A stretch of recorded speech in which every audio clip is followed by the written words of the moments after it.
Yeah, Okay. we good. We good. Are we sure? Yeah, I'm good.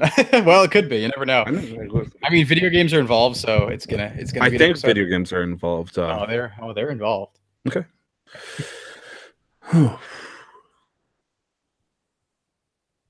Aloha, everybody. This is Tyler, and we are on a Casual Master Quest side quest. We're going to be doing a little special today. We're going to be interviewing Cam, a person that we know and we all love, but we don't quite know why. Currently, as my partner, interviewer / interrogator, I have Nick over by my side. Nick, how are you doing today? Good. Fantastic. A little warm, a little toasty, but good otherwise. Good. We're going to put the heat on Cam. We are going to grill him at a nice 400, maybe a 450 degrees, because I want a little sear on him. Yeah. First question immediately. Cam, how do you like your steak? Ooh, how do I like my steak? How do you like your steak? I don't need too much steak, but probably more on the rare side of things. I like some blood. I like some liveliness in the meat. So okay, good. Yeah. That was a bit of maybe a blue rare grilled question for you. So I'll just warm you up here. For those who don't know, Cam, of course, is one of our beloved co-hosts and is one of the most critical people in our team. I would say between myself, Cam, and Nick, Cam is probably the most knowledgeable when it comes to video game information, and to some extent, probably the funniest. I would like to say I'm probably at the bottom of the total poll. Nick likes to shoot these gems every now and then, but Cam always lays down the heat in such a way, whether it's a very quick-witted joke that involves facts about the Vita, or his very high-pitched squealing when it comes to playing at Fortnite and discovering an enemy. You're making me blush. However, we're not here for stories. Actually, we are. But don't worry, I got 17 questions lined up so far, a couple of heavy hitters down the way. Nick is going to be helping me. Let's do this. All right, let's roll. Cam, question number 1. Is Cam short for Cameron? It is, yes. So it is short for Cameron. But you don't like being called Cameron. No, so it's a kind of a joke I've been making, which is that only the government calls me Cameron. I really don't like formality, just in a general sense. I'm not a fan of formality. I hate it to an extent. So anything short, sweet, informal, Cam, I've gone by it my entire life. It's on my school forms at this point. And yeah, my full name, I'm not a fan of it. Like, it's a decent name. I'm not like anti my name, mind you, but I just like the informality of Cam. So okay, off the tongue. So Mr. Cam Collects, you'd be like, please, that's my father's name. Yeah. Okay. Exactly. No, Cam Collects is my father's name. Please call me Cam. Yep. Do you have any other nicknames that you've been known for? Oh, geez. I mean, there's a lot just because, Cam has some stuff I can rhyme with. I remember people used to call me Camera.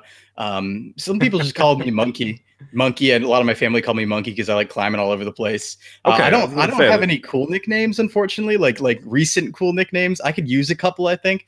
I think it'd be really rad if I had one of those nicknames, like kind of like sports people do or swimmers do and stuff, where it's like, oh, he's the Saw Shark of Rhode Island or something like that. I'd take that. I'd go with that. That'd be good. We can work with something here. We got quite a few questions.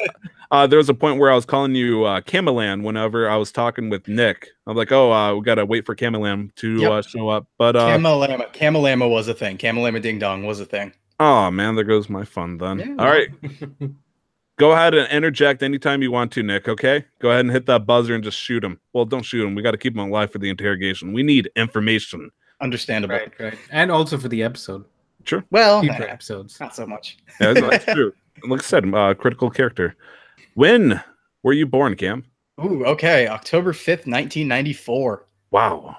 Yeah. I knew this question would make me feel immediately old, but that's okay. Yeah. It's weird because 1991, and I consider anybody super young if they're younger than my sister, which is 93. So okay. You say 94, and it's like, whew. Yeah. Man. If I can alleviate some of the concern, I say this a lot, but I grew up with the 93s because I was very young for my class, so I probably graduated in the same year your sister did. Okay, honorary. I will work with you. Yeah, honorary 24, we'll say. Where were you born, man? I was born. Oh, it's Nick. Oh, sorry. Before I'm 95, my sister's a 2000. So not to make it feel older, but oh my. Let's carry on, Cap. So where I was born in Newton, Massachusetts, Newton Wellesley Hospital, which funny enough, I think on my dad's side of the family, family's been in the US for a long time, since the 1600s. And it was somewhere to the order of like 15 generations or something like that of the men in my family. My dad's side were born in that like Newton Wellesley area or something like that. Holy smokes. Yeah, it was just going on all around that area. So okay.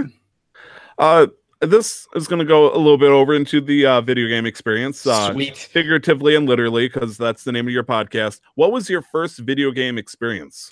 Ooh, it's tough, right? Because I don't think I was definitely the first time I saw a video game or played it, I probably wasn't cognizant enough to remember it. But the first thing I do remember playing was my grandma and my aunt, interestingly enough, were really into NES games. And that kind of surprised me because back then they were older for the time back then. So it wasn't like they were kids getting into it. My aunt was in her, I think, 20s or something when the NES came out. And so it was the scenario where they kind of had it out there. And so my first experience was probably 3 or 4 playing Duck Hunt and Mario on the NES. Yeah. Fair enough. What was your first console, though? Ooh, my first console personally was, I believe, a Game Boy Color, 1998. And that was actually when I got Blue version as well, because it came out right around my birthday in October. So I got Blue version and a Game Boy Color from my aunt / my mom, I believe. They both lived with me at the time, and I can't remember exactly who gave it to me. But yeah, that started the Pokemon brainwashing. So get it in, get it long, and been there ever since. Were you a good kid? No, I was terrible. Oh, you were a terrible kid. Oh, absolutely. Yeah. Like, are we talking like I wouldn't walk on the sidewalk whenever I was going somewhere? Are we talking like I like to put soap on cars? No, I was never malicious. I was never mean to other kids. My problem was I was on the opposite spectrum where I felt a lot of injustice related things. And I was like a big against authority guy. So like I was questioning my teachers, not in like a philosophical sense or anything, just being generally a snot from preschool on. There's a famous story where apparently my preschool teacher, there was a jar of acorns in the classroom and I brought in my own acorns and she tried to make me put my acorns back. And of course, those are mine. She didn't believe me. She thought I was lying, but those were my acorns. So apparently I think I might've bit her or something like that. Like, well, that wouldn't escalate. Yeah. Quickly. So like, it was always, I was always very stubborn as I am now, extremely stubborn. And the only reason I'm not a giant asshole now is because people let me do what I want. That's the thing. And back in the past, yeah, definitely. No, I was very, very loud, very wild, hard to control. A lot of calls to the homes from schools and stuff. Chaotic good. Yeah, no, chaotic good is my alignment. Yeah, no, it's true. Chaotic neutral. I'll have my acorns and kill anybody in the way. That's very much like the squirrel from Ice Age. Yeah, no, understand. Yeah, I guess so. Have any pets, Cam? No, not right now, but I did in the past. And what kind of pets did you have when you were a kid? I had a cat named Scargo. And Scargo, every pet that's ever been in my family has found us rather than us picking them. So my dad has a cat right now named Spot. And Spot just kind of at our lake house just wandered in one day and we took him in. And the same thing for Scargo. We were actually on a vacation up in Maine, hence the name Scargo. And there was a stray cat, I guess, that was just outside our window. I was maybe 4 or 5. And there was like a dog came up and like my cat Scargo scared off the dog. It was like a German Shepherd or something like that. Ooh, guardian cat. It was amazing because Scargo had never once since that point, we never heard her hiss. She never scratched anybody. She never did anything.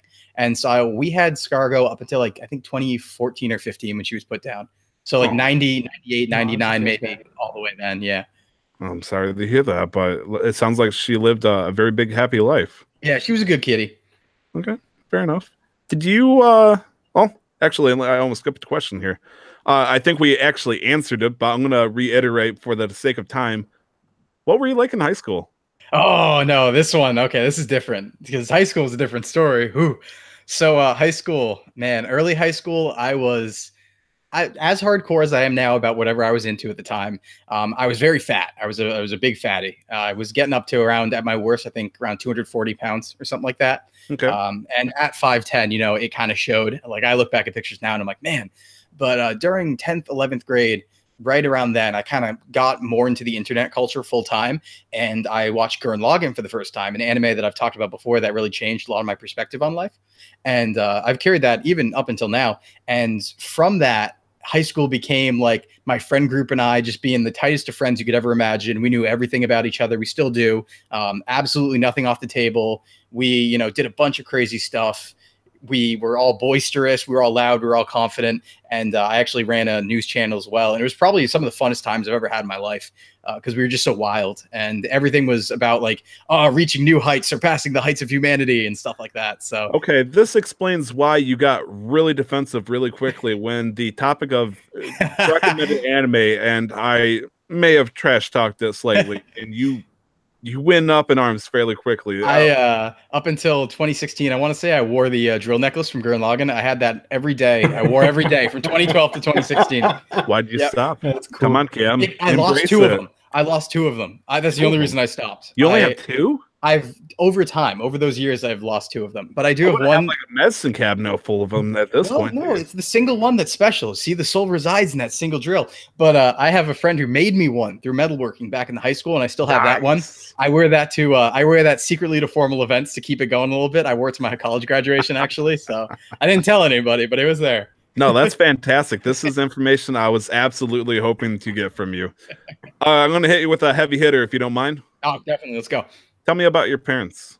All right, my parents. They're awesome. You talked about your dad, but were they together when you were born, or? So interesting. So basically, my parents never got married. So they had never once been married, but I always found it to be a benefit because in the cases of divorce, which is very prevalent these days, generally the parents seem to dislike each other. And because, of course, they divorced, there's always that tenderness there. But in the case of them never married, they never really got tired of each other or got on each other's nerves to an extreme extent. So it was pretty much just like having two families I jumped between, and they didn't dislike each other or anything like that. You know, twice the holidays, twice the presents. The one thing I can say about my life growing up and definitely influenced who I am these days in terms of independence and being stubborn was both my parents on both ends allowed me an extreme amount of freedom from a young age. Generally, my dad, who I'd be with for the weekends, would say like, hey, what do you want to do this weekend? Even as young as 5 or 6, it was what I wanted to do that weekend. My mom and I lived with my aunt, but again, it was a similar scenario where I could stop doing things and start doing things almost whenever I wanted.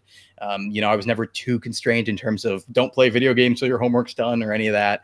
So yeah, no, things were pretty free for me. And that really is a part of who I am now, is that I was allowed that freedom. Okay.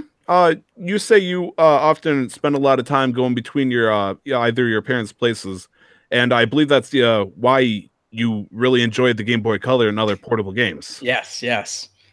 Okay, fair enough. I'm going to shoot you with another heavy hitter you probably weren't expecting. I didn't ask. That's all right. Let's do it. Religion, thoughts? Ooh, really? Oh, thoughts on religion. Wow. Here we go. Well, I mean, are you religious? Are you? No. Okay. So as far as religious as I'll get is, well, I'll put it this way. So I talked about this before to you guys briefly, but for a stint in high school, actually, at the end during my senior project, I learned and practiced Reiki energy healing. And I've also, you know, I've done the rounds and looked at a few religions, but growing up, religion was never meant to be my mom is religious to an extent, and my dad, I'm not sure about, maybe not. I haven't talked to him about it recently, but both of them never really brought it up. So I never went to church, never was baptized or anything like that. So it was just kind of a non-entity in my life growing up. And nowadays here's the thing, I'm agnostic, but my stubbornness wants to make me an atheist because my stubbornness says that even if there was a God, I'd probably have a problem with him somewhere and want to fight him. So that's generally my perspective now, is even if there was, I'd probably want to fight them over something. Fair enough. That I guess that would be comparable to the gun theory at this point, where no matter how happy you are with the movie, you'll find a fault with somebody to try to tear him down. Yeah, no, exactly. I'd get into fisticuffs with God over something, I'm sure. Yeah, I'm sure. You know, the God's like, I'm going to give the Vita half a battery life. Oh, hell no. Like, okay, anyways. Can't do that. Did you go to college? Yes, so I actually finished college. I graduated a couple months ago. Where did you go to college at? Congratulations. Thank you. Yeah, so the first college I went to was this place called Hampshire College and that was right after high school out in Amherst, Mass, which was an experimental school. There were no grades, and you could make your own majors there. It was a perfect fit for somebody like me who likes doing a bunch of wild and unique stuff. And there were some people there who studied sword making. Yeah, there were people there who studied sword making. For example, all they did was forge swords at the forge, and then like practice sword arts, and that was their major. I was trending towards an education of some kind in terms of a teaching of some kind, but unfortunately, just due to finances, it was a very expensive school. I couldn't stay there, so I had to leave. And then I went to Rhode Island College, which is a state school here, but not the community college. We have like 3 state schools, sort of. Right. And so it's like the mid-tier, I would say, between Rhode Island is like Community College Rhode Island, CCRI, Rhode Island College, and then URI, which is the full, university basically. And so I went to Rhode Island College for 5 years because they like to keep you there. Wow. And I initially was there for elementary education. I was going to be a teacher, an elementary school teacher originally. Yes. I've worked with kids a lot. I've worked as an assistant teacher in elementary schools before, and I just switched out of it because part of the program was having a problem, and part just about disillusionment, because what was going on at the time was a lot of things. It was a lot more structured than I'd hoped, because I really like teaching kids and working with kids in terms of, like helping them to better themselves, helping them to be confident in themselves and things like that. And then, teaching, dispensing lore, that sort of thing. But it was getting to the point where when we'd enter our classes, it wasn't about the kids. The classes were about, you need to grade to the, even the grading has standards. So like our grading on papers had to have certain standards that they had to adhere to. And it was just an overwhelming amount of standards. It wasn't as, I'd say it wasn't as malleable as I would like in terms of curriculum and that sort of thing. So I kind of got out of it and I went for geography. So that's what I graduated with. Congratulations. And if you don't mind me asking, what kind of degree did you walk out with? Yeah, so I walk out with, I think it's just a Bachelor of Arts, but it's in geography. And what I specialize in is GIS, which is Geospatial Information Systems, basically. And very nice. What I do is a lot of the mapping stuff that you see on like Google Maps and things like that. You sound like a quest giver for a game. Oh yeah, just head down to the GIS's office and he'll tell you what to do and where to go. Pretty much. I mean, sometimes with the sewer workers, it becomes that where it's like, we need to check out the information on these manholes.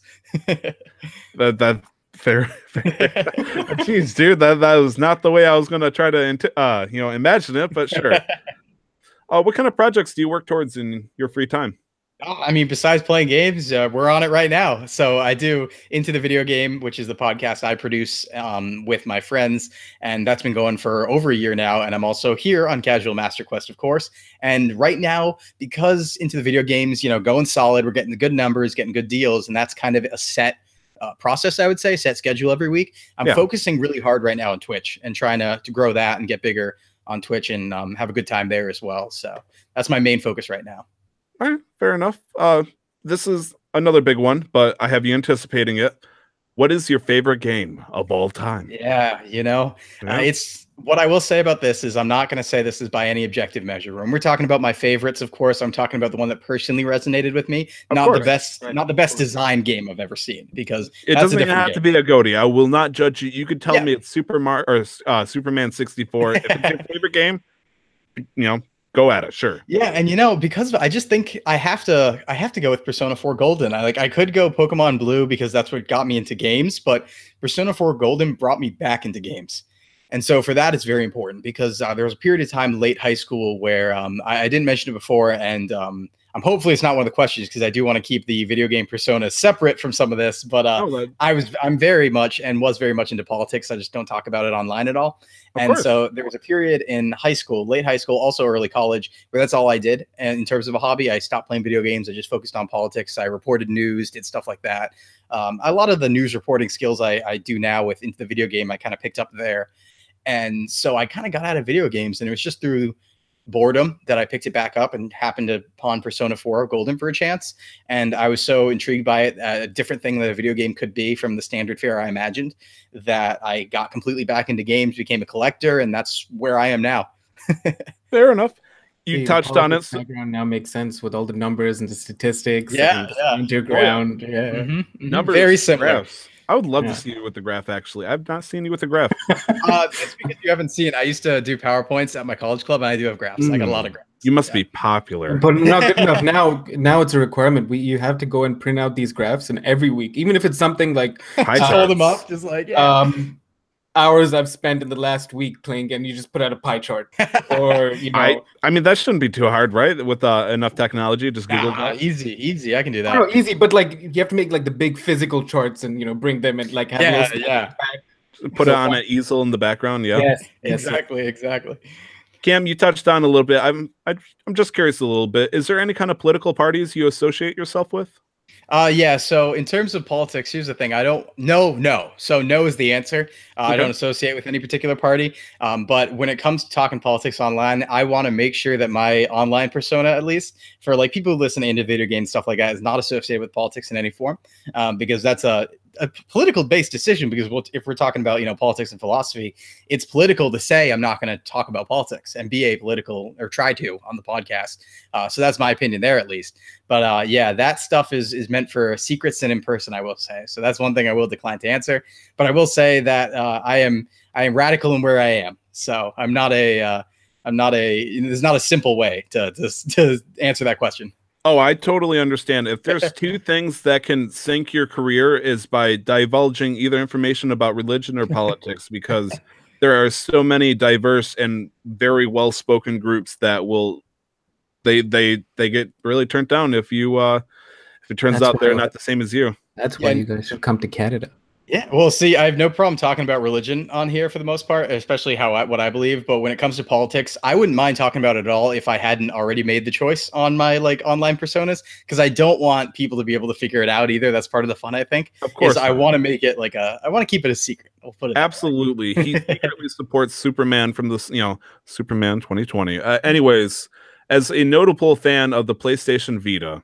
Oh, actually, let me go back though, because there's one thing I definitely don't mind doing. If you want to answer, because I don't want to skip the politics question, because I feel like I want to answer everything. So what I will say is I'll talk about political in the past real quick.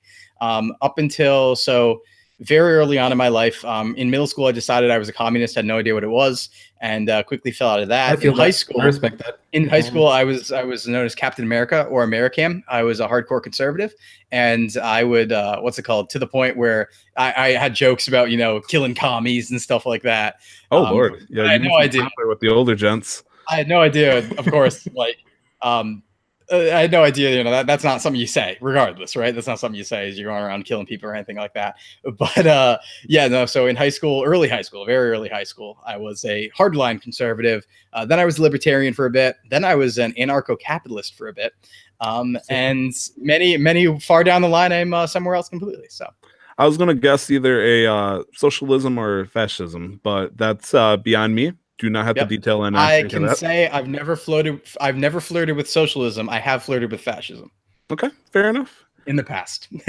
Speaking of socialism, as a notable fan of the PlayStation Vita, can you tell me what inspired you to publicly appreciate it so much when others backed away from it?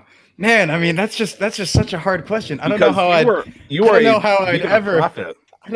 ever answer anything like that. That would be ridiculous. Who could like the PlayStation Vita?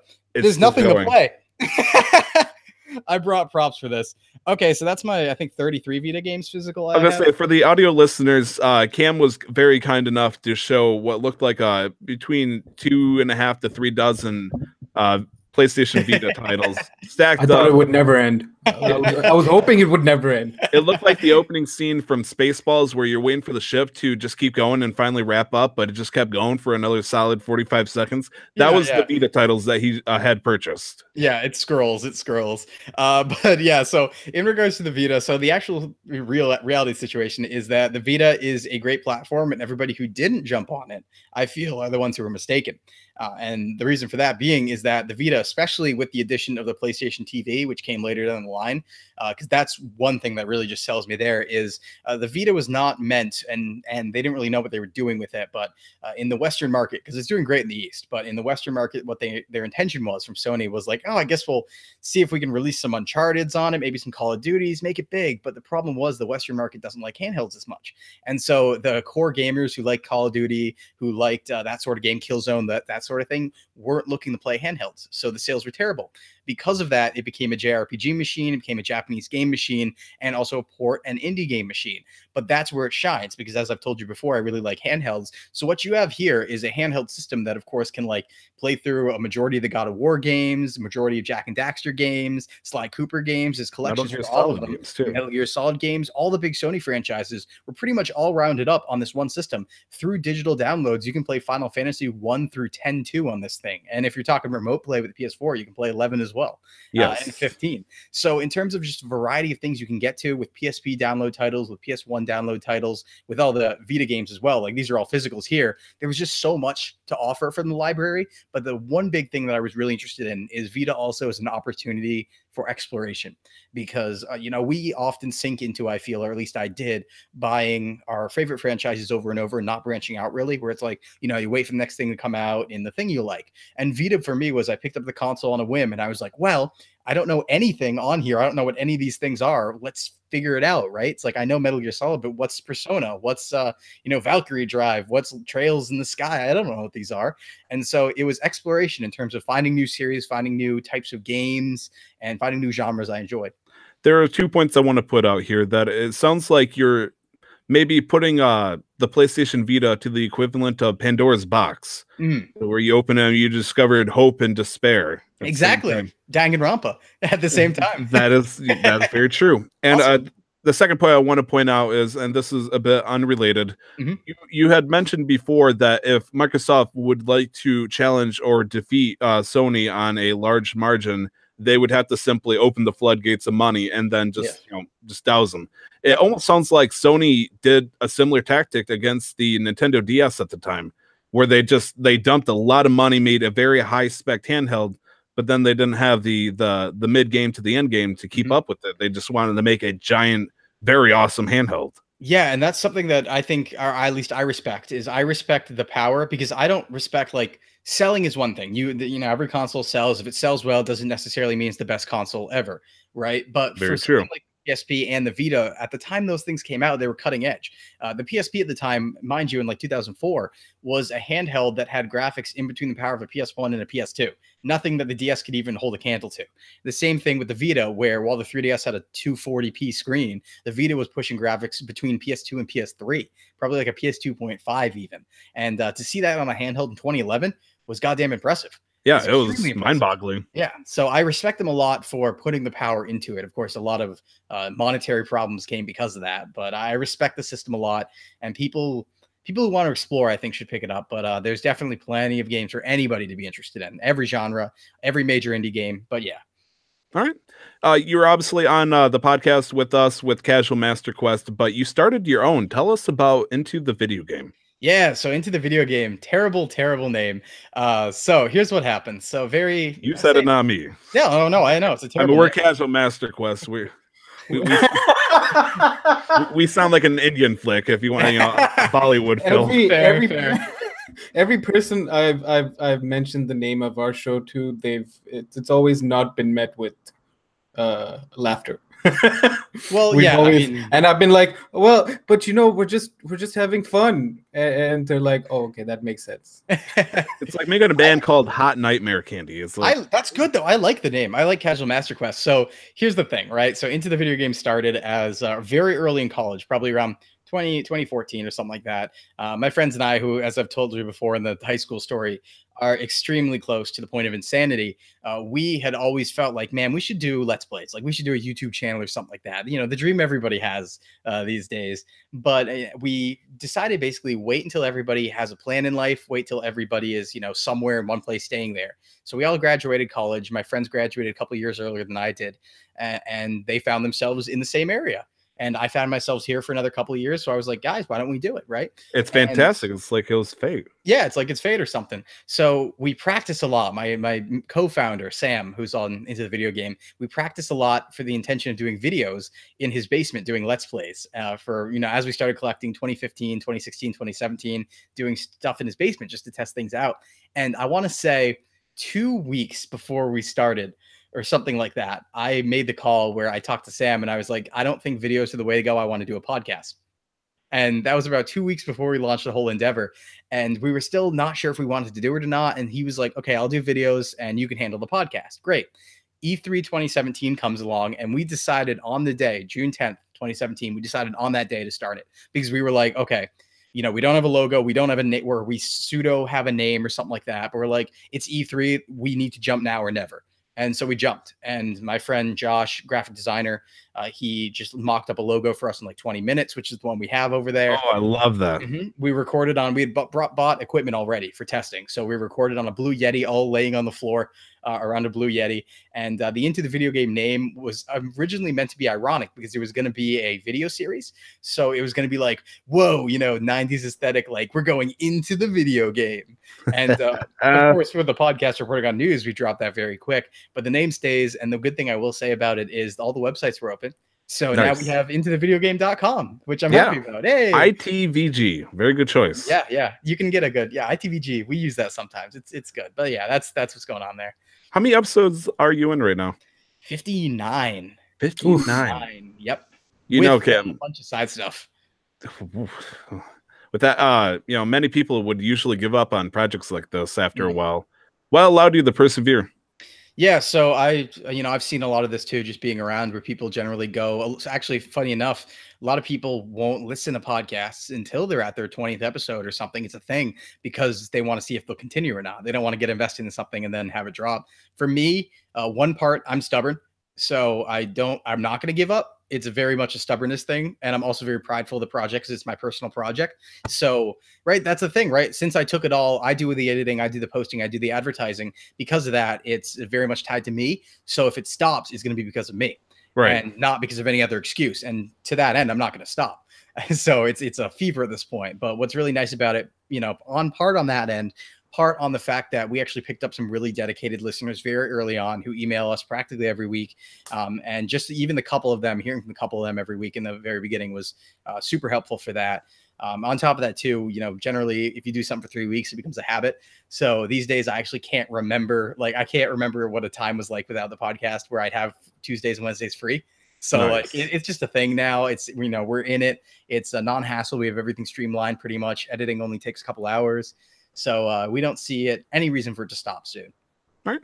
Is there anything or any people that you want to give credit to keep you motivated and going, or for keeping you motivated and going? Yeah. So like I said before, a lot of it is self-motivation, but definitely, my family was very supportive. It was funny too, because, they don't know too much about video games, but they try, they try and listen every once in a while, and they're like, oh yeah. And I appreciate it, but I'm also like, you don't have to, because the thing is, I don't like the feeling from my end. I don't want people to feel obligated to listen to it.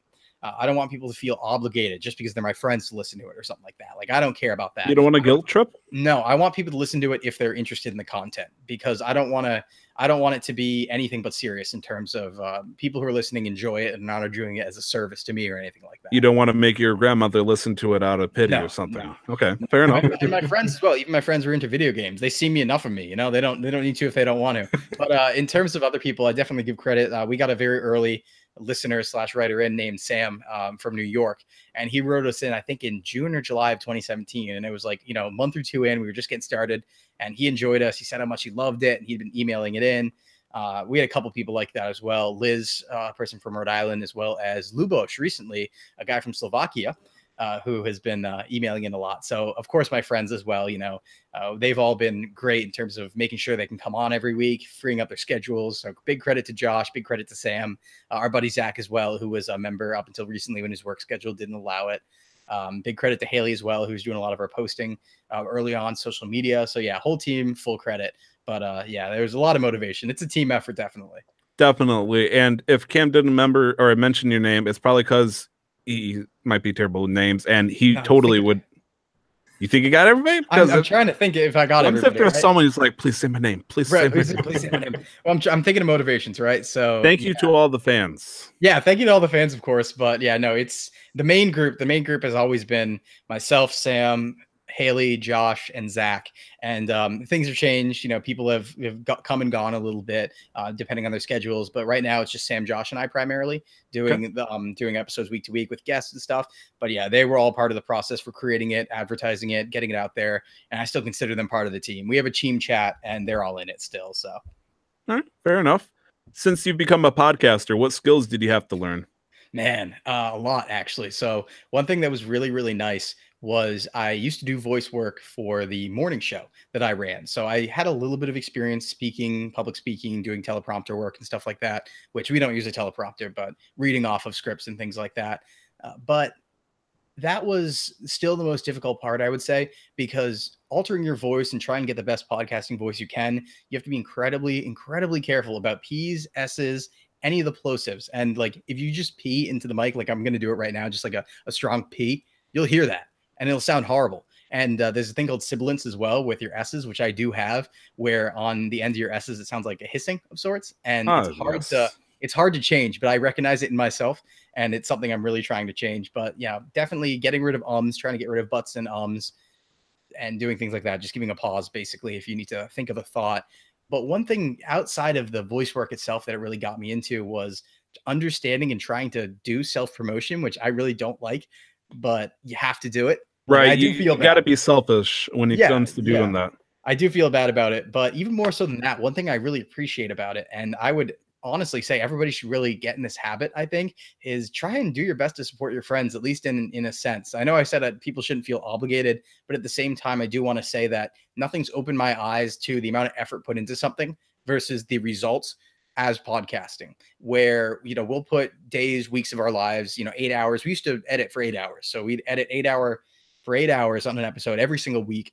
And, you know, the numbers were still very low, and even from local people. So my opinion now is that if I see a friend making something, generally I'll try and click on it unless I'm like incredibly busy or something like that, or I'm not there at the moment. So I'll generally try and click on something at least to give it a view, at least to give it just, you know, leave the tab open on a Twitch stream or something like that. Because I think it was really tough to see that, you know, people are trying real hard to do stuff and they don't get stuff off the ground. So that's one thing I do appreciate now, I think, more so than I did before. Right. Is there any skills that you had that you were, you know, it helped you a lot that you wouldn't have thought otherwise to use? Yeah, so definitely I like talking. So that's something that's definitely helped a lot with podcasting. Helps. Really? Yeah, definitely. Helps on streams as well, too, because generally on the streams, we don't stop talking. I don't stop talking, even if I'm alone for like more than 10 seconds. So it really keeps stuff going as well. Besides that, kind of just what I talked about. I did a little bit of voice work previously. So. All right. When it comes to podcasting, was there any red flags you had to deal with, or you want to warn us or anybody that's looking to get into it? Yeah, definitely. So for starting off on podcasts, no, the one thing that I did, of course, the red flag for me was political stuff. That was one of the main ones where even if to this day, if we have a guest on, and we do warn them, try not to get political, but if a guest does say something that's political to one way or another, we generally will cut it. And we'll try and keep it as apolitical a podcast as possible, unless it's like about the industry itself. That's the one exception we have. Because the thing is, you're going to alienate half your audience, depending on statistics, right? But you might alienate immediately a bunch of people if you take a hard stance. And of course, that can be a choice you make if you want to say from the beginning, I only want to cater to this specific audience, because going for niches is a thing. But if you're trying to cast a broad net, probably not the best way to go. And I would say too is don't ever show until you're bigger. And this is a thing, but don't show how few viewers you have when you start. So if people ask, try and, you know, not avoid the question, because you shouldn't lie or anything like that. But maybe, you know, if somebody asks you directly, I'd say answer it. But I wouldn't go out posting like, oh, we've had 5 listeners this episode, right? I think that starting off in podcasting, you do want to give listeners the impression that you're professional. You want to give people the impression that you're, you know, big guy doing big stuff. And so unless it's directly asked of you, I wouldn't go around and posting as like about how well you're doing. And I wouldn't try and publicly be dismayed about your numbers either. Absolutely not, because then people are going to assume you're trying to use that as a guilt tactic. Yeah, you'll try and use this guilt tactic, or you're only in it for the money or views or getting popular or something like that. So it's definitely, I think that's my biggest one, is don't show your weaknesses, basically. When you're starting a podcast, don't show your weaknesses. Follow up to that, what are your main motivations for the podcast? Yeah, so maybe for all the projects that you're working on, like Twitch, your podcast.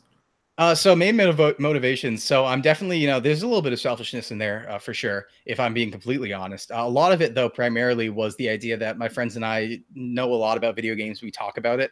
We do this often. So the idea was we can make something just by recording ourselves practically. And of course, it ended up being much more involved than that. But the basic premise was, well, we could just record our normal conversations talking about companies and developers, and it'll be perfect.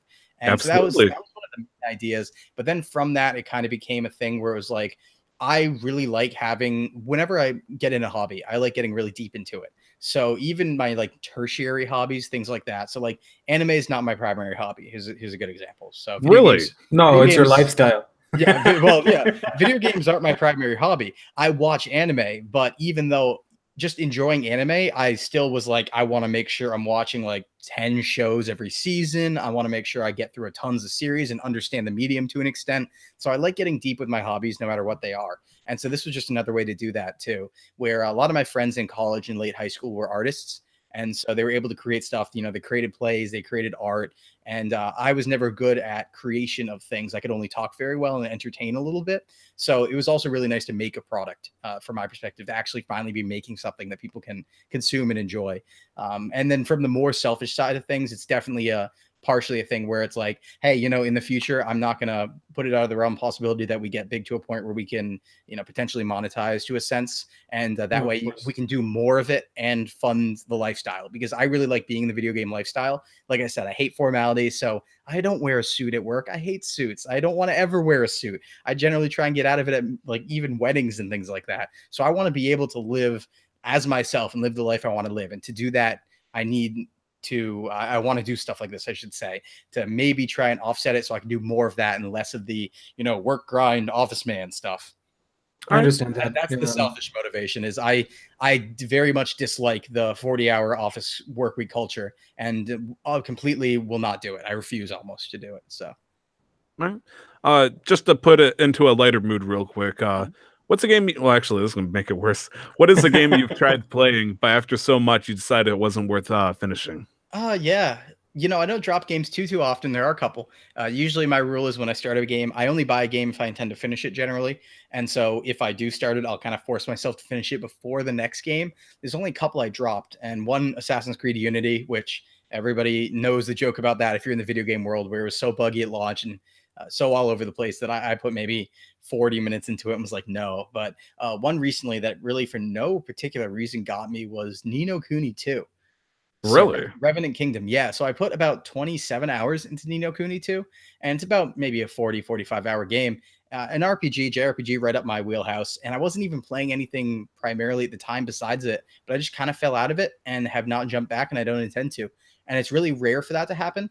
I'm not too sure what about the game got that to happen. I mean, the gameplay wasn't too engaging to me, but I can't give a good reason for it. I just did not want to be there. I think part of the purpose for it was that the story itself it wasn't about the characters. It wasn't about the story. It was a storybook story, like a fairy tale storybook story. But the characters would come in, you'd meet them, and then you'd never see anything else about them ever again. They'd just be in the party, and there wouldn't be more like development or anything like that. So I just kind of was like, nah, not for me. All right. Fair enough. Cam, you're single, aren't you? Yes. Have you ever been in a relationship before? Never. So I've what's it called? I've had some fun. I've had some fun once. You've had relations of a different kind. Yes. I've had relations of a different kind, but I've never been on a date, and I've never had a relationship. Mostly from my own choosing. I've been propositioned 3 times. So that is the thing. I've been propositioned 3 times, but I have not accepted those. Mostly because I enjoy like my semi-solitary lifestyle. Like I really like being alone a lot of the time and having alone time to play games. I'm very busy as it is between all my projects, so I don't know if I'd really have time for that. For me, here's the thing. Like I grew up as an only child, as I might have said before. And, you know, I had my own room, had my own independence. So I've always kind of lived alone. So the idea of being with somebody to an extent for that long period of time, like my ideal relationship, mind you, I would have no problem being in one, but my ideal would be like, we meet up once a week and like watch some anime, play some games, and sleep in the same bed. Don't even necessarily do anything beyond that. And then I'll see you next week. It's funny you should say that, but it's for a different time. The life of the truck style, or the life of a truck driver, might be for you, in fact. Hey man, all I'll say about that is it's on my list as like a third, like a thing I would do if other things don't pan out. It goes like, if everything else doesn't pan out, it goes like truck driver and then overnight security guard. In terms of lifestyles I would live, that'd be totally fine with living. Okay. So it is something I've considered. But yeah, in terms of relationship, I would be interested in one. That's the thing, right? A lot of people, I like joking about it because I like self-depreciating humor a lot. Banner is really big in my family and really big with my friend group. So I like the idea of, and we always joke about like, you know, Cam's asexual and that sort of thing. But no, like it's something I would definitely enjoy, but I'm very particular, and it'd have to be a sort of thing where it's like, almost not a no strings attached necessarily, but just like, oh yeah, meet up once in a while to hang out, and then that's pretty much it. Something low commitment. Yeah, I understand that. low commitment, but the thing is, emotional commitment can be high. That's fine. I like being emotionally engaged with people, but it's really just the time and the day thing that gets me. Okay.